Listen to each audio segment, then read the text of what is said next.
Shalom semuanya, bagaimana kabarnya saudaraku pada hari ini? Biarlah kita bersyukur akan penyertaan Tuhan yang ada di dalam kehidupan kita.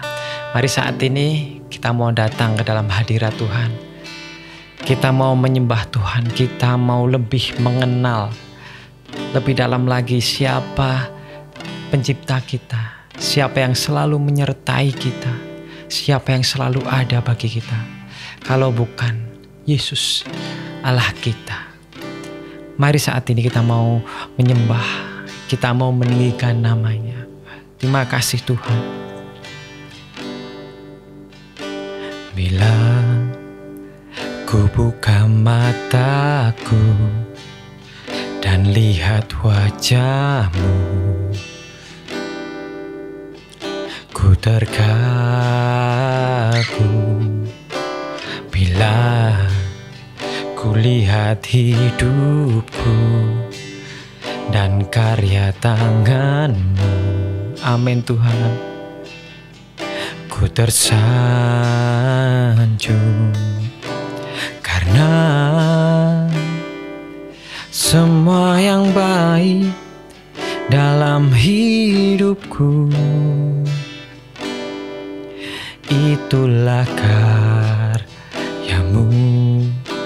Kau beri kesempatan yang baru dan ku ingin mengenal-Mu Tuhan lebih dalam dari semua yang ku kenal.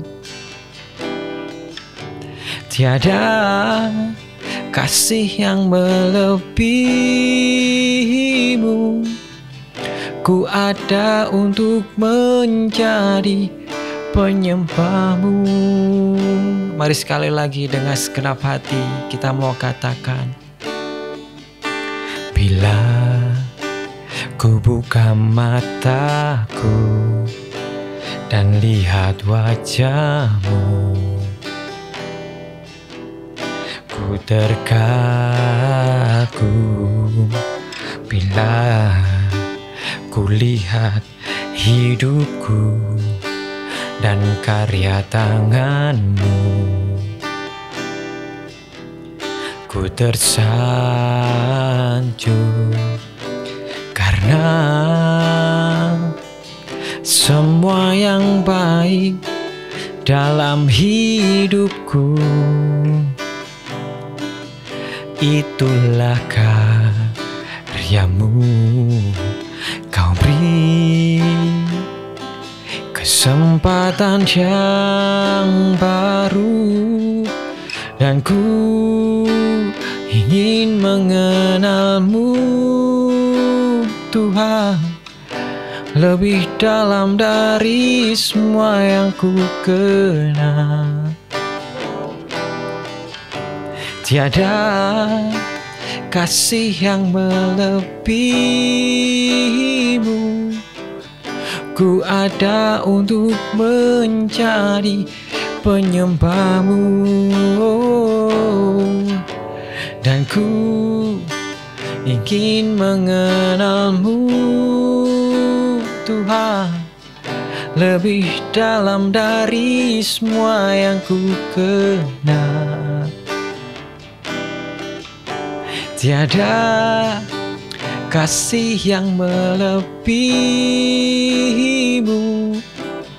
Ku ada untuk menjadi penyembah-Mu.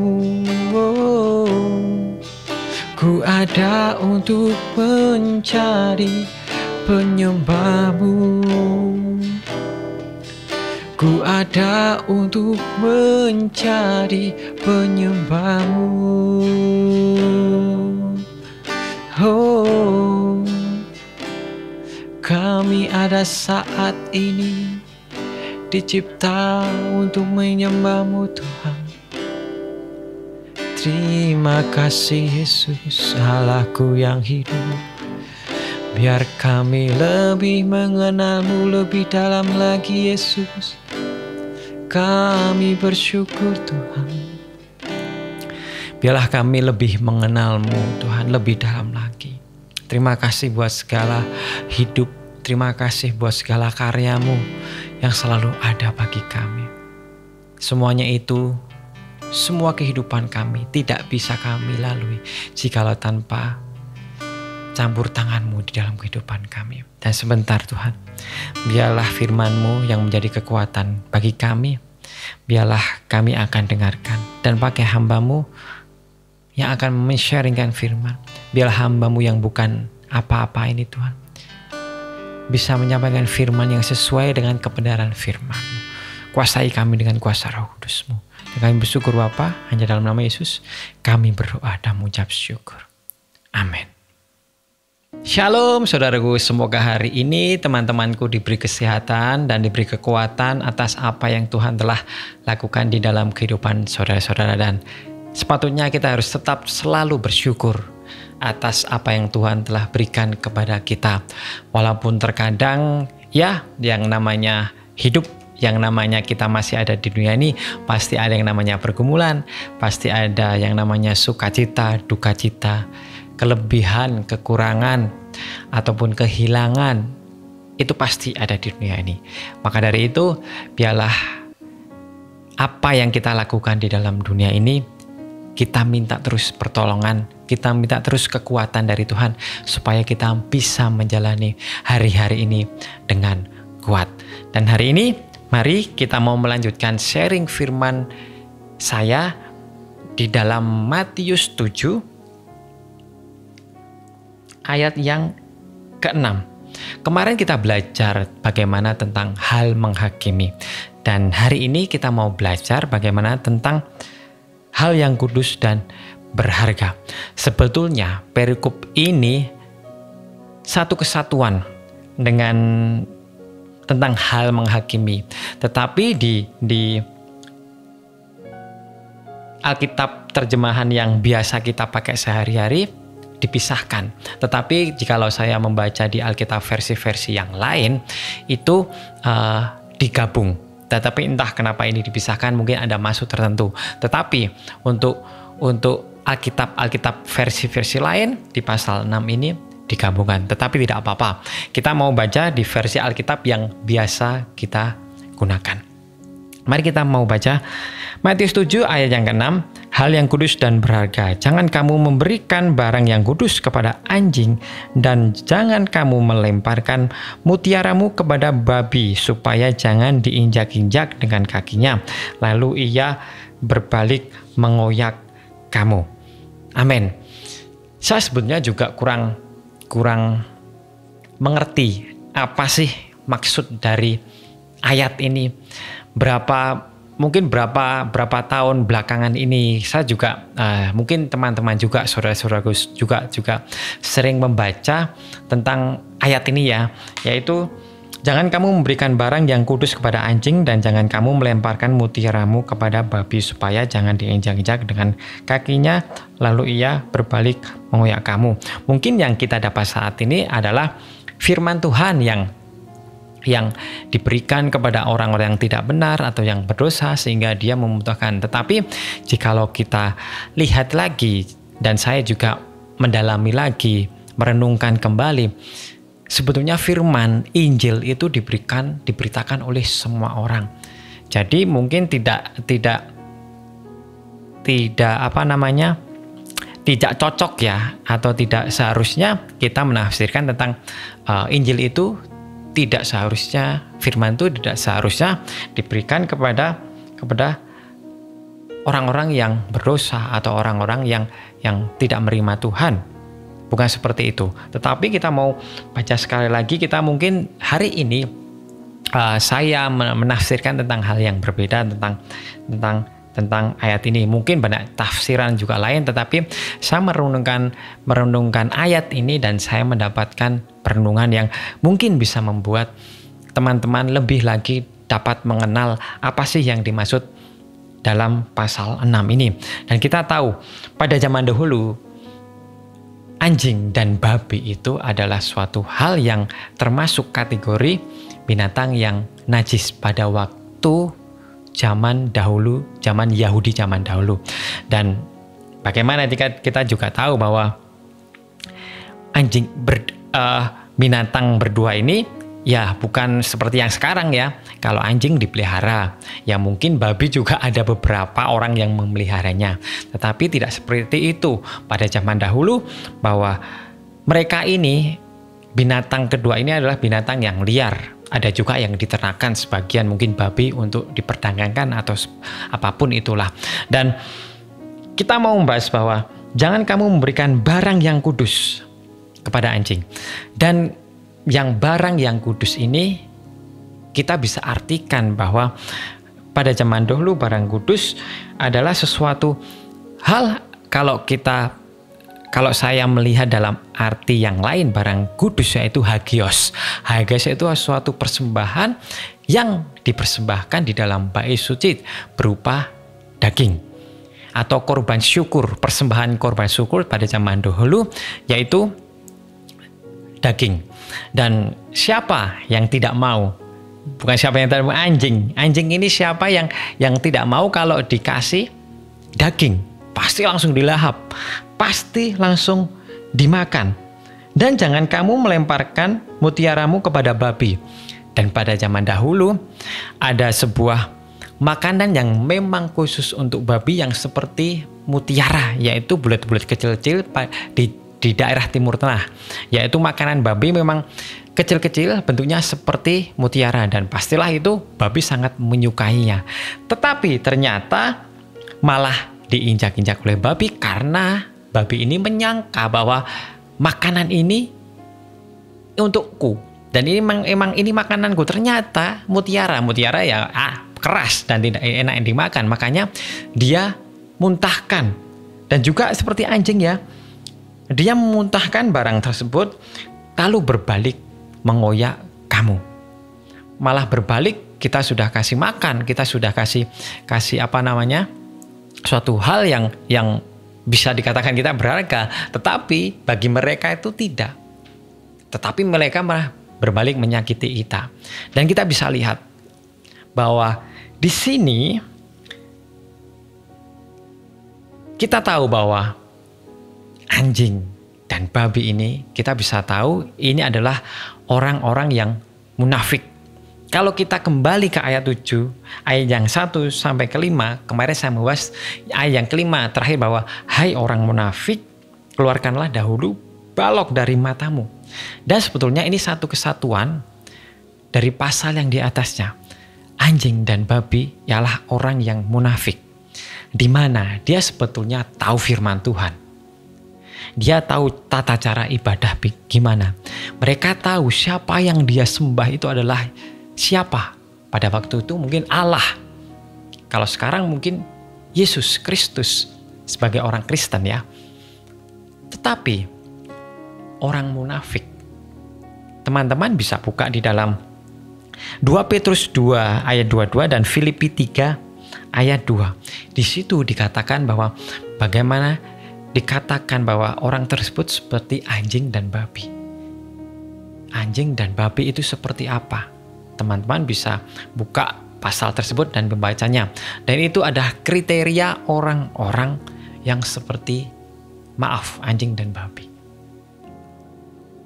Orang yang munafik. Orang yang tahu tentang kebenaran firman Tuhan, tetapi tidak mau menerimanya.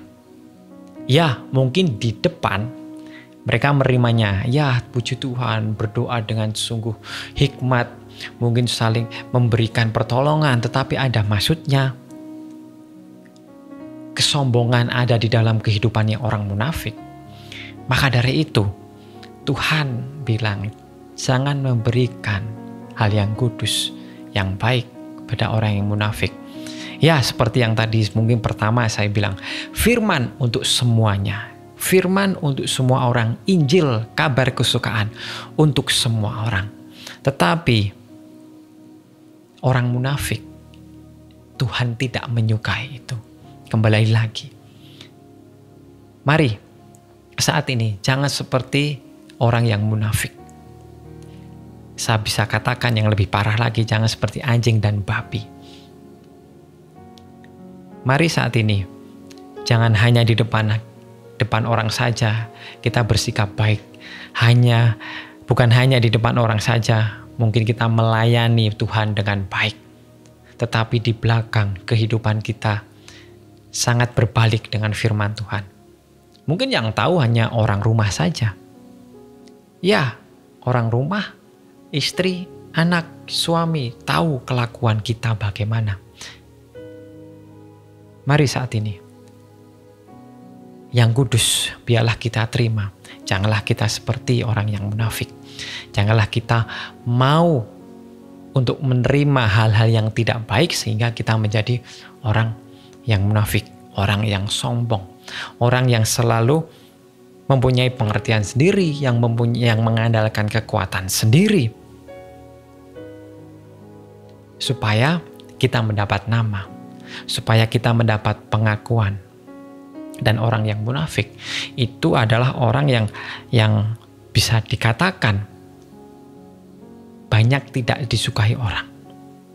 Ya mungkin berapa orang suka karena di depan baik. Tetapi jikalau tahu sebenarnya, pasti semakin lama orang tersebut banyak tidak disukai orang dan bahkan tidak dipercaya. Apapun yang dikerjakan. Bukan hanya di tempat pekerjaan, tempat pelayanan, di sekolah, di lingkungan, mungkin lingkungan kampung, lingkungan RT, RW, apalagi di keluarga. Mari saat ini jangan seperti orang yang munafik. Kita mau benar-benar mengerti akan apa yang harus kita lakukan di dalam dunia ini. Jangan terus kita hanya mencari nama baik. Jangan terus hanya kita mempertahankan egois kita. Jangan hanya kita mau untuk supaya kita dipandang orang. Biarlah Tuhan yang memandang perbuatan-perbuatan kita. Mungkin kita tidak dihargai karena kita melakukan kebenaran firman. Mungkin kita tidak sukai karena kita melakukan kejujuran. Tetapi biarlah itu yang terus ada di dalam kehidupan kita. Jangan menjadi orang yang munafik. Di depan baik, di belakang yang jelek. Mari saat ini kita sudah belajar bagaimana tentang pasal ini. Jangan memberikan hal yang kudus kepada anjing. Dan jangan memberikan mutiara kepada babi. Supaya jangan diinjak-injak. Dan setelah itu dia menyerang kamu. Maka dari itu, biarlah kita sudah belajar tentang bagaimana pasal ini dan kita tahu bahwa kembali lagi, kita mau menjadi orang, kita mau menjadi manusia yang sesuai dengan firman Tuhan, yang memiliki karakter Kristus di dalam kehidupan kita. Munafik tidak ada dalam karakter Kristus. Dan mungkin saudara-saudara juga baca nanti ya 2 Petrus 2 ayat 22 dan di ayat Filipi yang ketiga tadi bagaimana seorang kriteria orang yang munafik, orang yang seperti anjing dan babi. Nah, mari saat ini saya ajak saudara untuk minta Roh Kudus supaya terus menguatkan iman saudara. Terus memperteguh iman saudara di dalam Kristus Yesus. Terus baca firman-Nya. Terus gali terus apa yang menjadi penasaran yang ada di dalam diri saudara, penasaran akan firman Tuhan. Mari saat ini kita minta Roh Kudus supaya memberikan pengertian lebih lagi atas apa yang kita baca, atas apa yang kita pelajari tentang firman Tuhan, supaya firman itu hidup terus dan menjadi rema dan menjadi buah di dalam kehidupan kita. Terima kasih Bapa, Engkau sungguh baik bagi kami. Saat ini kami belajar Tuhan bahwa kami tahu tentang Matius 7 pasal 6 ini Tuhan, bahwa kami tidak mau menjadi orang yang munafik, yang hanya menerima firman-Mu tapi tidak melakukannya, yang baik di depan tapi di belakang bertentangan dengan Engkau. Kami tidak mau seperti itu, tapi kami mau tetap terus menjalani apa yang seharusnya kami jalani sesuai dengan firman-Mu. Berikan kami kekuatan Tuhan, berikan kami suatu Roh Kudus-Mu supaya kami tetap teguh dalam iman kami. Terima kasih Bapa, terima kasih Yesus. Engkau sungguh baik bagi kami. Dan terima kasih Bapa, kami mau menjalani hari-hari kami bersama Engkau. Lindungi kami, berkati kami. Hanya dalam nama Yesus kami berdoa dan mengucap syukur. Amin. Shalom, Tuhan Yesus memberkati.